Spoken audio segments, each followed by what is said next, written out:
Good morning to dear student.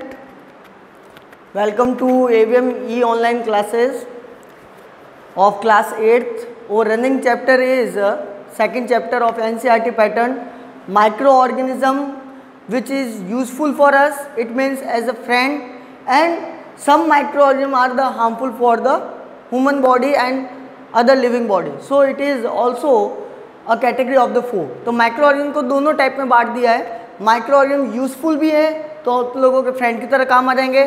इसके बाद में हम लोग यही सेगमेंट में यही डिस्कस करेंगे. और उसके बाद में फोर यानी कि कुछ माइक्रो हमारे लिए हार्मफुल कैसे हैं. Such microorganism which is the very harmful and create the diseases for the human body and the other living creatures. So तो बच्चों अपने लोगों ने माइक्रोऑर्गेनिज्म के बारे में पढ़ लिया था. मैं एक बार जल्दी से आप लोगों को बता देता हूँ. Microorganism means micro means small and organism means creature. ऐसे ऑर्गेनिज्म जो बहुत ही ज़्यादा स्मॉल हो, जिनकी साइज बहुत छोटी हो, उनको माइक्रो ऑर्गेनिज्म कहा जाता है. Which can not be see with the naked eyes, जिनको हम लोग खुली आंखों से नहीं देख सकते. We can see with the help of the microscope are called micro organism. उनको हम लोग क्या बोलते थे? माइक्रो ऑर्गेनिज्म बोला जाता था. माइक्रो ऑर्गेनिज्म ध्यान से सुनना बच्चों.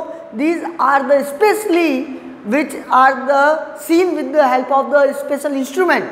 ये स्पेसिफिक होते हैं, तो स्पेसिफिक होने की वजह से इनको एक स्पेशल इंस्ट्रूमेंट से देखा जाता है which is called the microscope. तो देखो माइक्रो ऑर्गेनिज्म को देखने के लिए एक इंस्ट्रूमेंट आ गया, उसका क्या नाम पड़ गया? Microscope. Louis Pasteur who was the scientist and volunteer who are responsible for the getting the discovery of about the micro organism, उसके बारे में पूरा एनालिसिस लुईस पास्चर ने किया था. सो लुईस पास्चर को फादर ऑफ माइक्रोबायोलॉजी भी जाना जाता है. माइक्रोबायोलॉजी क्या हो गया बच्चों? Microbiology it means a simple way you can say that a study of various kinds of the microorganism, their the living condition, their the mode of nutrition, how they reproduce, all over study about to the microorganism in the nature. It is called the field of science which is called microbiology, and father of microbiology is known as Louis Pasteur. ये सब अपन लोगों ने पहले video में पढ़ लिया था. अब मैं बता देता हूँ माइक्रो ऑर्गेनिज्म के टाइप्स कितने होते हैं. There are generally 5 types of micro organism. You can see on to the board. First bacteria, second virus, third fungi, fourth algae and last protozoa. Okay, so there are the 5 categories of the micro organism. We understand about to the one by one, step by step. First of all we understand about to the bacteria. See on to the board carefully and after you pause the video and note down in your notebook. Bacteria देखो, bacteria में मैं आप लोगों को बता देता हूँ बच्चों. Bacteria these are unicellular. Unicellular मतलब जो सिंगल सेल के बने हुए होते हैं उनको यूनिसेलुलर बोला जाता है. प्रीवियस क्लासेस में पढ़ रखा है. मल्टीसेलुलर मीन्स जो बहुत सारे, it means the organism which is made by the more than one cell. अपन लोग मल्टीसेलुलर है. Humans being are multicellular but they are unicellular यानी सिंगल सेल के बने होते हैं. They are the prokaryotic type. Prokaryotic means प्रीवियंट time में यानी प्रिमिटिव पीरियड के अंदर जो ऑर्गेनिज्म जो बनते थे उनमें well definite cell organ, cell development नहीं होता था, सेल साइटोलॉजी इतनी डेवलपमेंट नहीं होती थी, तो इसलिए उनमें न्यूक्लियस भी डेफिनेट नहीं होता था. न्यूक्लियस का शेप बराबर नहीं होता था. न्यूक्लियर मेम्ब्रेन रैप्चर होती थी. They are called prokaryotic. लेकिन आज जो मॉडर्न टाइम है उसमें यूकैरियोटिक सेलुलर ऑर्गेनिज्म ज़्यादा है. वी आर ऑल्सो यूकैरियोटिक जिसमें सारी चीज़ बिल्कुल परफेक्ट है. साइज रेंज की बात कर लेते हैं बैक्टीरिया की. तो देखो बैक्टीरिया की साइज मिनिमम स्टार्ट होती है 0.2 माइक्रोन से लगा के 100 माइक्रोन तक, यानी लास्ट 0.2 माइक्रोन बिल्कुल छोटा होगा और बड़े से बड़ा कितना जा सकता है? 100 माइक्रोन, यानी शक्कर के दाने से भी बहुत छोटे होते हैं. They are aerobic and anaerobic. इसका मतलब क्या हुआ बच्चों?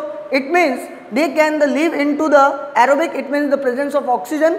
जहाँ ऑक्सीजन है ये वहाँ पर भी रह रहे हैं, यानी कि ये सॉइल में भी रह सकते हैं, ये डीप ओशन में भी रह सकते हैं, और ये स्काई पर भी रह सकते हैं, ये स्नो कवर एरिया में भी रह सकते हैं. They can survive in everywhere. ये कहीं पर भी रह सकते हैं. एनारोबिक मतलब ये हो गया कि ये जहाँ ऑक्सीजन नहीं भी है, सपोज करो कि अपन लोग जो सीवेज वाटर ट्रीटमेंट होता है तो वहाँ पर क्या होता है? डीप इनसाइड यहाँ पर ऑक्सीजन प्रोवाइड नहीं होती, वहाँ पर भी ये प्रेजेंट होते हैं. They are the found in to the 4 different shapes. Bacteria are found in to the 4 different shapes. ये अलग अलग शेप्स में मिलते हैं.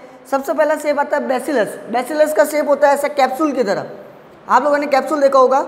एक बेस्ट एग्जांपल मैं आप लोगों को बता देता हूँ जो आप लोगों के इंपॉर्टेंट एज ए फ्रेंड की तरह भी काम आएगा. एक बैक्टीरिया है जिसका नाम है लैक्टोबैसिलस बैक्टीरिया.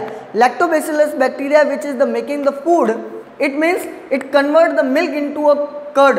वो मिल्क को सोर बदल देता है, सोर में कन्वर्ट कर देता है, खट्टा बना देता है और मिल्क से कर्ड बन जाता है by the doing of the process fragmentation. तो lactobacillus bacteria which is the capsule in shape, तो वो बहुत ज़्यादा काम आता है। स्पाइरल का मतलब होता है उसकी तरह स्पाइन की तरह शेप होता है, वो फ्रंट से भी टॉप से भी नुकीला होगा, शार्प एंड होता है और बॉटम साइड से भी शार्प एंड होता है।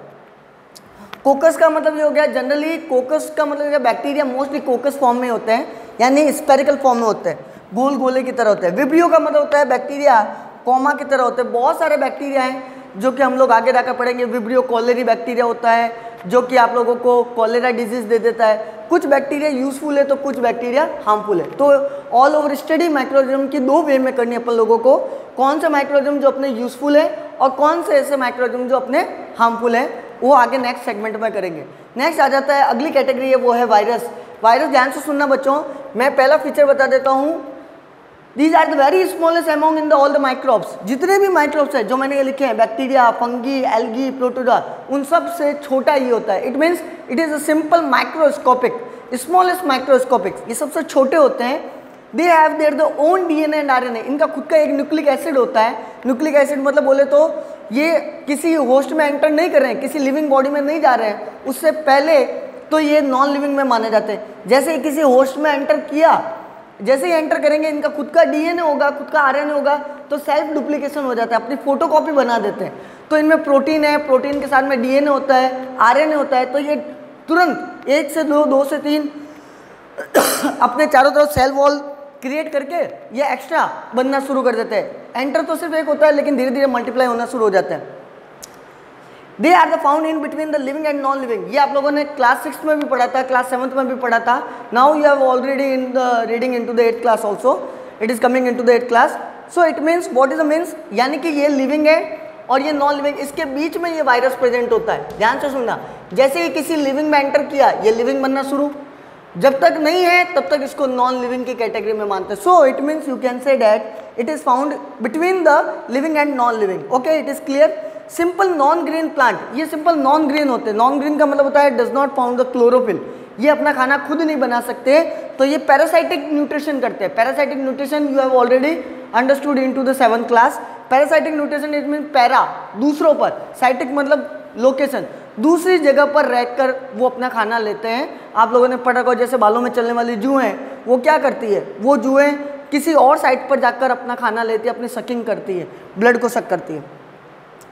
मे बी द यूनिसेलुलर, मे भी बोला है मैंने बच्चों, मे बी यूनिसेलुलर मीन्स ये मल्टी सेलुलर तो होते ही हैं, कई बार ये यूनिसेलुलर भी हो सकता है ना। We are multi cellular more than one cells, they can causes the many diseases, ये ह्यूमन बॉडी में बहुत सारी डिजीजेज पैदा कर देते हैं। एड्स डिजीज सुना होगा आप लोगों ने, विच इज़ द इनक्योरेबल डिजीज, या एसटीडी डिजीज है, सेक्सुअली ट्रांसमिट होती है एक पर्सन से दूसरे पर्सन में, जब वो सेक्सुअली कॉन्टैक्ट बना देता है without any protection. Ads acquired immuno deficiency syndrome, it is the full name.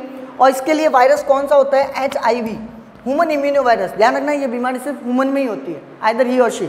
Polio सुना होगा, पोलियो है ना, तो पोलियो एक वायरस की वजह से फैलने वाली डिजीज है जिसमें लेग्स बहुत वीक हो जाते हैं, पैरालिसिस होने का चांस ज़्यादा हो जाता है, बॉडी बहुत थिन हो जाती है, पैर की साइज़ बहुत थिन हो जाती है। TMB टोबैको मोज़ेक वायरस को बोला जाता है। फंगी, अगला ले लेते हैं फंगी को। अभी लेटेस्ट कोरोना भी चल रहा है, कोरोना वायरस, तो वो भी आपको पता है। फंगी को हिंदी में कवक बोला जाता है बच्चा, क्या बोला जाता है, कवक। और फंगी की स्टडी को बोला जाता है, I think it is called to the cytology, ऐसा कुछ नहीं, फाइटोलॉजी ऐसा कुछ बोला जाता है, ठीक है ना। हाइफी फंगी के स्ट्रक्चर को बोला जाता है, फंगी के स्ट्रक्चर का कैलकुलेशन करना है या उसका पता लगाना हाइफी कहलाता है। हाइफी किस तरह के फंगी है, उसका स्ट्रक्चर हाइफी कहलाता है। ये बहुत आगे हायर क्लासेस में आएगा, अभी पहले सुन लो। They appear as the plant but they do not have the root leaves, ये प्लांट की तरह दिखते तो हैं लेकिन ये रियल में इनके पास में कोई रूट नहीं है, कोई लीफ नहीं होती। दिखते भली प्लांट की तरह है लेकिन रूट नहीं है, तो मिनरल्स कैसे लेंगे, लीव्स नहीं है तो खाना कैसे बनाएंगे, समझ आ रही बात। तो ये भी सिंपल नॉन ग्रीन हो गए। सिंपल नॉन ग्रीन बोले तो लीफ ही नहीं होगी तो नॉन ग्रीन ही दिखाई देंगे ना, क्लोरोफिल नहीं है, खाना नहीं बना सकते। पैरासाइटिक होते हैं, ये भी दूसरों की साइट पर लोकेशन। ये यूनिसेलुलर मल्टीसेलुलर दोनों हो सकते हैं। They can found into the both conditions, they are found into the both types. They may be found into the unicellular form, they may be found into the multicellular form. Heterotrophic mode of nutrition, parasitic तो करते ही हैं, साथ में ये heterotrophic भी कर देते हैं. It means they cannot prepare their own food, they getting the food ready-made form. वो ready-made food लेते हैं. ब्रेड मोल्ड आप लोगों ने सुना होगा, ब्रेड मोल्ड, ब्रेड रखा होगा 2-3 दिन बाद में उसमें ग्रीन पैचेस आ जाते हैं, तो वो ब्रेड मोल्ड की वजह से, एक फंगी की वजह से होता है. मशरूम, मशरूम आप लोगों ने देखा होगा, मशरूम इसको एज ए यूज ईडेबल भी है, खाने के तौर पर गाँवों में कई जगह आप लोगों ने देखा होगा. इस तरह का शेप होता है मशरूम का, मैं आपको बता देता हूँ पिक्चर में, ये इस तरह का शेप होता है, और ये आप लोगों ने सब्जी के तौर पर भी खाते हैं. मशरूम छत्रक बोलते हैं इसको, हिंदी में क्या बोलता है, छत्रक. तो मशरूम का एज ए वेजिटेबल के तौर पर भी खा सकते हैं. यीस्ट आप लोगों ने पढ़ा होगा, यीस्ट शुगर को अल्कोहल में कन्वर्ट कर देता है. यीस्ट आपके बेकरी वगैरह में, बिस्किट है, केक है, पेस्ट्री वगैरह बनाने में भी काम आता है, बहुत इंपॉर्टेंट है. यूजफुल भी है तो हार्मफुल भी है ना. नेक्स्ट पढ़ लेते हैं एल्गी. एल्गी को हिंदी में शैवाल बोला जाता है बच्चों. क्या बोला जाता है, शैवाल. आप लोगों ने देखो काई जमा हुआ देखा होगा पानी में, मटकी के आसपास में ब्लू कलर की, ग्रीन कलर की काई जम जाती है, या पॉन्ड वगैरह में देखा होगा नीचे हरे कलर की, ग्रीन कलर की काई जम जाती है. झरनों पर, लेक साइड पे देखा होगा, जहाँ झरने बह रहे हैं उसके झरनों पर वाटरफॉल हो रहा है तो आसपास में काई जम जाती है, उसको काई को नील बोला जाता है. नील को ही शैवाल बोला जाता है, एल्गी बोला जाता है. सिंपल, ये सिंपल नॉन फ्लावरिंग प्लांट होते हैं. नॉन फ्लावरिंग बोले तो इनमें ग्रीन तो होगा लेकिन फ्लावर नहीं होगा, है ना, तो रिप्रोडक्शन नहीं हो सकता इनमें. Algae contain the chlorophyll, algae में क्लोरोफिल जरूर होगा लेकिन फ्लावर नहीं है. But the lack of the true stems, roots and leaves, इनमें ट्रू स्टेम्स नहीं होता, सच्चे रूट्स नहीं होती है लेकिन फॉल्स है, दिखती नहीं है. रूट है लेकिन सच्ची नहीं है, फॉल्स है. टिपिकली एक्वेटिक, ये जनरली एक्वेटिक में ही पाया जाता है. एक्वेटिक का मतलब ये हो गया बच्चों, ये पानी में ही पाए जाते हैं, है ना, तो पानी में ही रहते हैं ये. लिविंग लार्ज असेंबल, ये हमेशा कैसे रहना पसंद करते हैं, कॉलोनी में रहना पसंद करते हैं. सोलिस्टिक नहीं है, नेचर में अकेले नहीं रहते, सोलो नहीं कर सकते, ये ग्रुप में रहते हैं, असेंबल होते हैं. एग्जाम्पल के तौर पर स्पाइरोगाइरा है, क्लेमाइडोमोनास है, और आप लोगों ने सी वीड्स पढ़ा होगा, वो भी सब इसके एग्जाम्पल है. सी वीड्स को चाइना में, जापान में एज ए यूज फूड के तौर पर खाते हैं, उसको खाते हैं एज ए सलाद की तरह पर. नेक्स्ट आ जाता है प्रोटोजोआ. प्रोटोजोआ ध्यान से सुनना बेटा, protozoa, protozoa is a unicellular organism. ये यूनिसेलुलर होते हैं यानी सिंगल सेल के बने हुए होते हैं.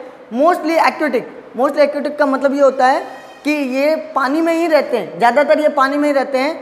They are the solitary and colonial, या तो ये अकेले रह सकते हैं, सोलिस्ट्री बोले तो सोलो है, अलग रहते हैं, या ये कॉलोनी में रहते हैं, ये ग्रुप में रहना पसंद करते हैं ताकि कोई एनिमी का अटैक ना हो जाए. दे आर फ्री लिविंग और पैरासाइटिक, ये फ्री लिविंग है. फ्री लिविंग बोले तो या तो ये किसी होस्ट पर रहेंगे नहीं, या ये कहीं होस्ट पर जाकर रह जाएंगे, किसी दूसरी बॉडी पर जाकर रहेंगे. They are found into the irregular body shape, इनकी बॉडी का शेप फिक्स नहीं होता. आपने अमोइबा देखा होगा, अमोइबा का ये शेप होता है, अगर मान लो उसको न्यूट्रिशन यहाँ मिल रहा है, फूड यहाँ दिख रहा है, तो इसका शेप यूँ बदल गया, तो ये चेंज करते रहते हैं. They are found into the irregular in shape. Aerobics देखा ना, एरोबिक डांस में क्या होता है, वो एरोबिक करते रहते हैं, अपने शेप को बदलते रहते हैं, तो वैसे ही प्रोटोजोआ अपने शेप को बदलता रहता है. इसको एक बार जल्दी से वीडियो पॉज करके नोट आउट कर देना, क्योंकि हम लोग यूजफुल को पढ़ने जा रहे हैं. फटाफट से जल्दी से करो इसको.